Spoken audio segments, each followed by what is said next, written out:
नमस्कार। आज हम एक बहुत ही जरूरी कॉन्सेप्ट पर बात करने वाले हैं, समावेशी शिक्षा। ये एक ऐसा आइडिया है जो हमारे स्कूलों और हमारे समाज का भविष्य तय कर रहा है। पता है, समावेशी शिक्षा का पूरा जो आधार है ना, वो इसी एक सीधी सादी लेकिन बहुत पावरफुल बात पर टिका है। तो इसका मतलब क्या हुआ? इसका सीधा सा मतलब है एक ही स्कूल सिस्टम सबके लिए, जहां ये माना जाता है कि भाई हर बच्चे की अपनी अलग खासियत है, अपनी पसंद है और अपनी ज़रूरतें हैं। मकसद बस इतना है कि हर बच्चे को, चाहे वो कहीं से भी आए, कैसा भी हो, उसे एक ही एजुकेशन की छतरी के नीचे ले आया जाए। मतलब कोई भी पीछे न छूटे। भाषा, जाति, लिंग या कोई भी शारीरिक या मानसिक क्षमता, ये सब दीवारें हटानी है ताकि सीखने का एक ऐसा माहौल बने जो सच में सबको अपनाए। तो सवाल ये उठता है कि आखिर इसकी ज़रूरत ही क्यों है?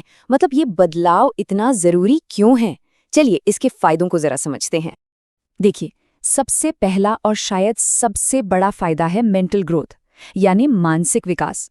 इससे ये पक्का होता है कि हर बच्चे को, चाहे उसे कोई डिसेबिलिटी हो या ना हो, अपने दोस्तों के साथ एक हेल्दी तरीके से दिमागी तौर पर बढ़ने का बराबर मौका मिले। इसको ऐसे समझिए, सोचिए एक बच्चा है जिसे चलने फिरने में थोड़ी दिक्कत है।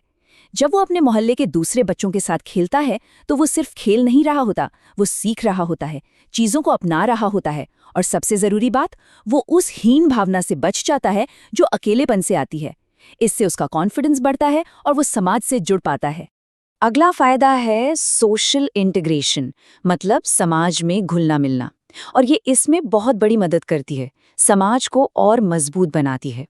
जब अलग अलग बैकग्राउंड के बच्चे, मतलब कोई अमीर घर से है, कोई गरीब, किसी की भाषा अलग है, किसी की क्षमता अलग है, जब ये सब एक ही क्लास में साथ बैठते हैं, खाते हैं, खेलते हैं, तो वो अपने आप ही एक दूसरे को समझना सीखते हैं, सपोर्ट करना सीखते हैं। यहीं से तो नैतिकता और हमदर्दी की नींव पड़ती है, जो एक अच्छे समाज के लिए बहुत ज़रूरी है। और हाँ, एक प्रैक्टिकल बात भी है, ये सिस्टम सस्ता भी पड़ता है। अब देखिए, अलग अलग तरह के बच्चों के लिए अलग अलग स्पेशल स्कूल बनाने से तो बेहतर है ना कि एक ही बढ़िया स्कूल हो जहां सब पढ़ सके। इससे पैसे भी बचते हैं और बराबरी का जो हमारा मौलिक अधिकार है वो भी बना रहता है। अब इस सिस्टम को कामयाब बनाने के लिए सबसे ज़रूरी कौन है? टीचर। और एक टीचर के लिए ये बहुत ज़रूरी है कि वो उन बच्चों को पहचान पाए जिन्हें शायद थोड़ी एक्स्ट्रा मदद की ज़रूरत है। इसके लिए एक टीचर के पास कुछ टूल्स होने चाहिए। तो इसकी पहचान करने के 4 मेन तरीके हैं। पहला तो है सिंपल ऑब्जर्वेशन, मतलब बच्चे के बिहेवियर को ध्यान से देखना। अगर उससे बात ना बने तो फिर मेडिकल जांच, साइकोलॉजिकल टेस्टिंग और बच्चे के एकेडमिक रिकॉर्ड्स को भी देखा जा सकता है।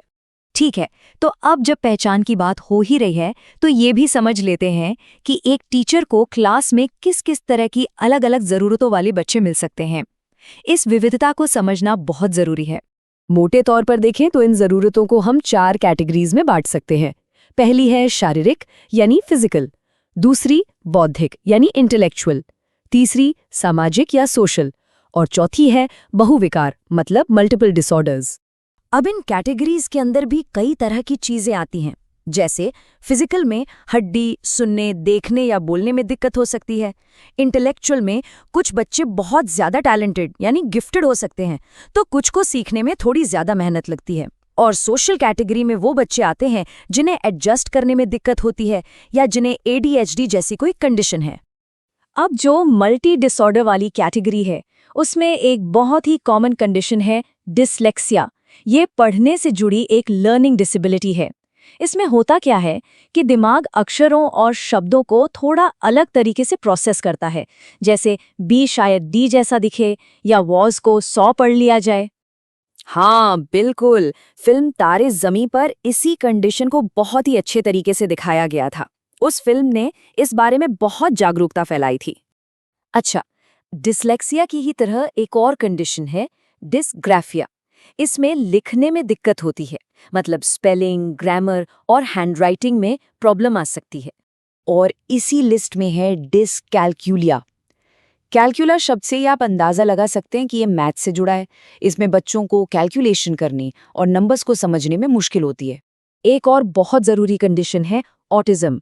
ये एक डेवलपमेंटल डिसऑर्डर है जिसमें सोशल स्किल और बातचीत करने में दिक्कत आती है और अक्सर कुछ व्यवहार बार-बार दोहराए जाते हैं।